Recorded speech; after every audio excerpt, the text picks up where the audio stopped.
Welcome to Pimpy's Investment Chat, where we keep investment talk simple. And here's your host, Pimpy. What is going on out there, peeps? All right, let's get back to Iraq. War, what is it good for? Absolutely nothing. And that's real deal, Holyfield. So it looks like Al-Sundani is taking a stance, letting the world know that Iraq is trying to avoid getting involved in this little scuffle that's going on in the Middle East. And he's made it perfectly clear that Iraq's already been through a lot. And although they support their brothers over there in Palestine, they are not going to get in the middle of this. And they're not going to cause any ruckuses with the United States. Let's get into this. You can see the words coming from Al-Sundani. This is what you want in a leader. First off, Foreign Minister, there are internal risks and threats that warn the region of war, and Iraq must be kept away from its sparks. Yes, do all you can to avoid it. That's exactly what you want to hear.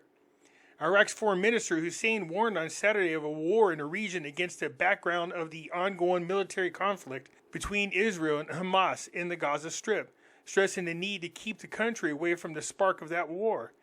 This came in a speech in which he opened the conference of the ambassadors of Iraq in its 7th edition in Baghdad entitled Iraqi Diplomacy, Balanced International Relations, and Sustainable Economic Development. You see that part right there, that sustainable economic development, that hinges on whether or not they get involved in this war that's going on in the Middle East. We are meeting today, and this does not mean the disappearance of the challenges facing our country and the whole region, but rather that there are intentional risk threats that threaten the region to war. The Iraqi interests keeping the country away from the spark of the war and maintaining order and the democratic process are one of the basics of the work of the Iraqi government. Yes, that's what we want to hear. Look, there's nothing wrong with supporting people. Cheer them on, whatever. But don't get involved. Iraq doesn't need that. They've come so far. Al-Sundani, speaking out about what happened over in the UN. But I like what he says. The state is responsible for making big decisions based on the supreme interests of Iraqis. Because you got factions over there attacking Americans, which is not good because it isn't just that they attack Americans. If you piss America off, they take it out on all of Iraq. And that's what Al-Sundani doesn't want. The Prime Minister Al-Sundani stressed on Saturday that the Iraqi state is responsible for making major decisions based on the interests of the Iraqi people, in an apparent hint at the international informal positions and reactions that is issued to the ongoing war between Israel and Palestine armed factions in the Gaza Strip. See, it's not the Palestine armed factions, it's Hamas. There's a difference between the two. The speech of the head of the federal government came in a speech during the conference of ambassadors of Iraq in its 7th edition, which was held in the capital of Baghdad. The massacres of children and women in Gaza confirmed the failure of the international community to perform its role. Okay, first of all, it's not just Gaza. If you remember, this whole thing started with an attack from Hamas, in which for 6 hours they televised the murdering of babies. So look, it's bad no matter who does it. I don't got a dog in this fight, but I tell you what, anybody that kills innocent people, those people should be dealt with in a way that's very severe. I don't give a shit who they support. He stressed that the independence of our national decision is at the forefront of the principles we are talking about, and the state is responsible for making big decisions in accordance with the Constitution and based on the supreme interests of Iraqis, which must be present before us at every step and in every event. That's what you want to hear right there. What Al-Sundani is saying is, I support and I care about our brothers over there in Palestine, but my concern is the Iraqi people first and foremost. That's how every leader should be. Al-Sundani added that these images, positions, and concepts of principles based on the realization of legitimate interests and rights together are at the heart of the discourse of Iraqi diplomacy. He went on to say that when we affirm our conviction to resolve differences by diplomatic means, we mean our differences and differences in the region, and it is in the direct interest of Iraq that neighboring countries engage in a supported dialogue that open the door after door to strengthen the ties of people so that political situations are possible and within reach. Great words.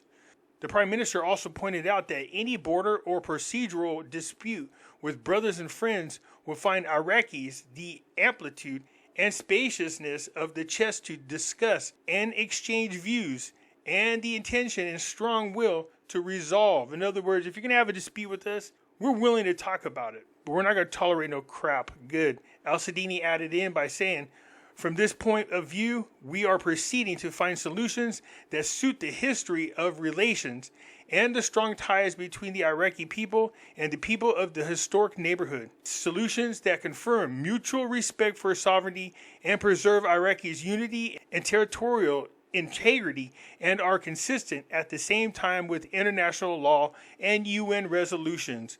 Bravo, Al-Sudani, bravo. So this is an article that Al-Sudani wrote in The Guardian. This is my achievements, and Gaza is painful memories for the Iraqis.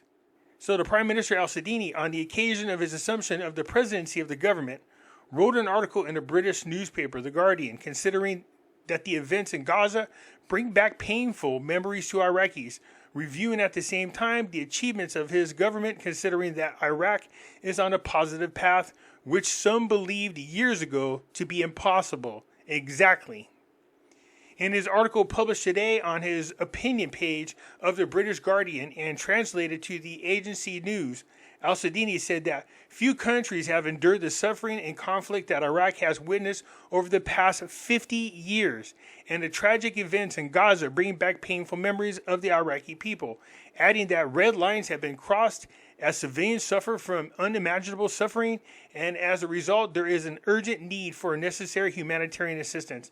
See, look at that's, man, those are leadership words right there. This is awesome to hear coming from Al-Sudani. He said it best. Look, we put up with this crap for 50 years. We're not getting involved, and let's hope it stays that way. Here in Iraq, we stand firmly in solidarity with the Palestine people, and our country has committed to significant assistance while working with our international partners to put a quick end to this tragedy. We reiterate at the Peace Summit with our international partners that the destruction practiced by the occupation forces must stop, and that it is very important that the region does not retreat to the stage of instability and conflict again. Noting that in this way, Iraq hopes that the region will be able to move forward and address common challenges through effective cooperation. Pain and suffering requires time to recover, which Iraq is well aware of. The Iraqi Prime Minister stressed in his article, adding that Iraq worked hard to promote stability, and we find ourselves in a much more harmonious situation than any time during the past 3 generations, a situation made possible thanks to the growing dynamic economy and the real desire for renewal and development. Man, these are the words that you want to hear. These are the words you want to hear. After considering that maintaining this momentum is a top priority for my administration, Al-Sudani said over the past year, my government has paved the way to achieve the aspirations of the Iraqi people and support their basic needs, referring to the context of the passage of the historic budget of $153 billion, focused on developing our infrastructure, creating jobs, and promoting social and economic growth by harnessing the great potential of young people who make up 60% of the Iraqi population. Yes, indeed. Yes, indeed they do. My government has focused on creating jobs, rebuilding infrastructure, attracting foreign investment, and strengthening the private sector. If he could stay out of this war that's going on over there, if he could truly stay out of it and not get involved, and this war ends, that's going to reflect so good on Iraq. You can have outside investors wanting to come into Iraq after that.